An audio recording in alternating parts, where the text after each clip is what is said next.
Well, welcome back to the channel. Thank you very much for clicking on this video and joining me again today. It's a nice crisp winter's morning. Well, it's actually midday now, and probably only about 3 degrees. Bit chilly, but it's a lovely day to be out and about on the mighty monkey.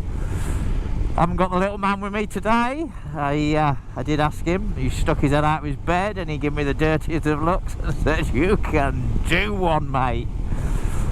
And yeah, he's still sulking from me leaving him for the weekend when I took the wife away for her 50th birthday. And it's the first time I've ever left him for 2 days. He ain't happy. He's still sulking, the little bugger he is.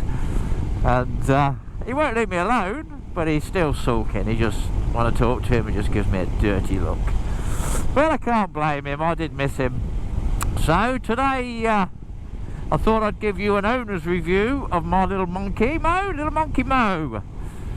I've had her probably nearly 7 months now. I've done 1,200 mile on her in all sorts of weathers, and I gotta say, I'm in love with this bike. Yeah, there's a few things I definitely don't like, but we'll get back to them. So I thought I'd bring you along for the ride and tell you what I think. They gave it a nice big 125cc power munching engine. And I tell you what, I love every cc of it. It just makes you smile, it makes you laugh, it makes you feel 30 years younger, that's for sure. Well, it does me anyway. Makes me smile every time I get on it. It's just grabbed the hearts of the nation, well, the world really. The biggest problem you've got is actually getting your hands on one. Well, a new one anyway. There's in 2022 it was there was such a waiting list that people that ordered them in 22 have pretty much ended up getting them in 23. And not the colour they wanted either. A lot of people wanted this sexy blue, which is like Monkey Mo, she's sexy blue, and they just can't get them. They just couldn't make them, you know, quick enough. I mean, I know the world is still in a bit of a strange way, and things still aren't back to normal. It's 2023. There's a whole new colour range now, but back to the 22, well 21, because this is a 71 plate. I'll give you all the specs in a bit when I stop and we have a bit of a walk round. Ooh, we're back on the nice icy lane, icy little lane. You leave me hanging, begging for more. Think that I'm addicted to this, can't resist to be a little risky and go for it, cause I want you close. I'm so exposed when you're keeping me wondering. You know I'd do anything to be in your arms again. So give me a sign, give me a sign. Oh, give me a sign, baby, give me a sign. Just give me one more talking to you. Here we go again, staying up all night to see if you've been texting me. Where do we go from here? I wanna go all in. Thank you very much for joining me today on this cold, crisp, sunny winter's day. I'm out today on the the fantastic Honda Monkey 125 2022 model in the beautiful sparkly blue. I'd like to go in depth and give you a bit of a review. So I'll give some history first. The Honda Monkey originally was built in 1961 purely as a toy, and it was put on the Japanese fairs for the kids to ride around and play on. And then in 1963 they developed and homologated the bike for road use, and pretty much that's where the story. There's been so many models, so many versions of the Honda Monkey bike over the last 61 years. And in 2019, Honda decided that they were going to revitalise the whole model and bring it out as a 125. And it took off from there. It really has started to gain ground with a cult following. of all sorts of riders, from all sorts of ages, from all sorts of backgrounds.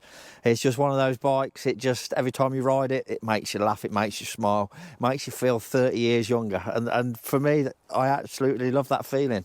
That's what motorcycling is all about. That's what it reminds me of when I was back in the days when I was a young man, and 125s were the thing that I was hooning around on.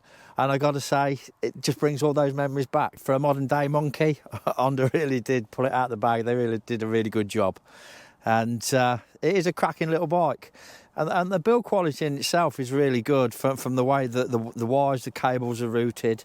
The ergonomics of the bike are really good. I'm a big bloke. I'm 6 foot. I've got a bit of beef on, a bit of winter podge, a bit of the old Jabber January. And it hauls me around these lanes and through towns and cities, no problem at all. I find it very comfortable with a big chunky seat. That is definitely a lot of comfort for your rear. The ergonomics work really well, from wrist to elbow to shoulder to legs. It doesn't feel cramped at all. As you can tell, I've been hooning around the lanes today, getting a monkey dirty. And this little bike really is at home, just hooning around the tight little twisties. And it's pure fun. On a serious note of that, it also makes a really good commuter. And with the way things are with the cost of living, at 120 mile approximately to the gallon, 160 mile to a tank, you just can't go wrong.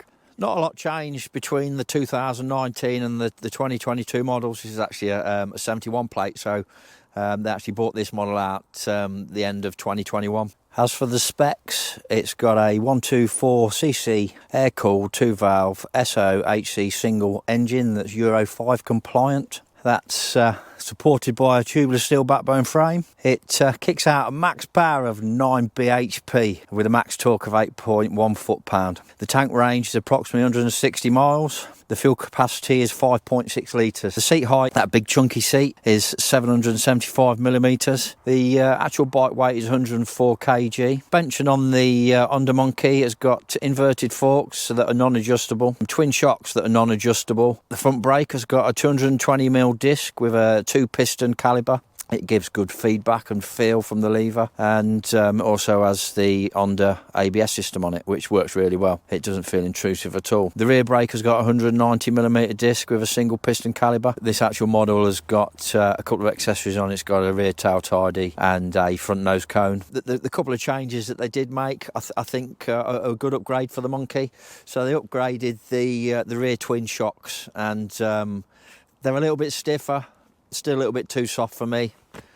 I'm a big guy. I would probably change those out myself and for a better spec rear shock.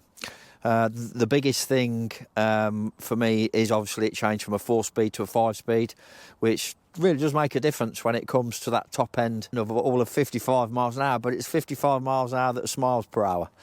And you don't feel like you're killing the engine so much now with that extra gear. The things I don't like the clocks.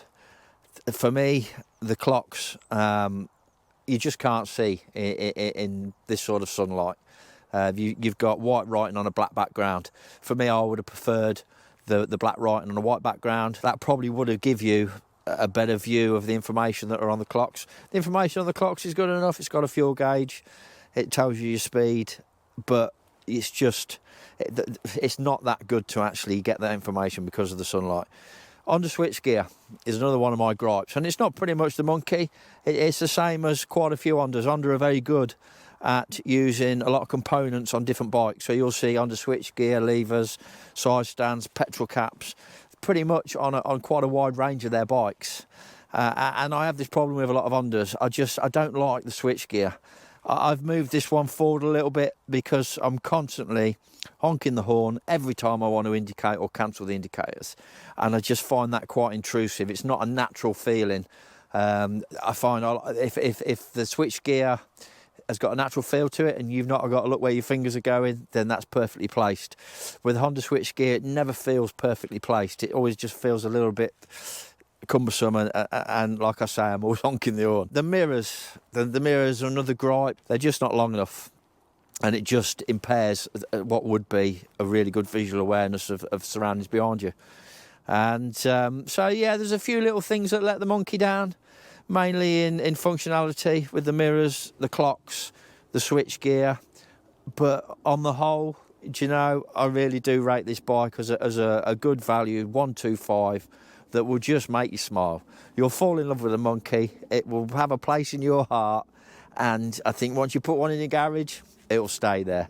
It's always just that fun little bike for going down the pub on. And, you know, that second bike that's got that lovely little classic retro look. Yeah, get yourself a monkey.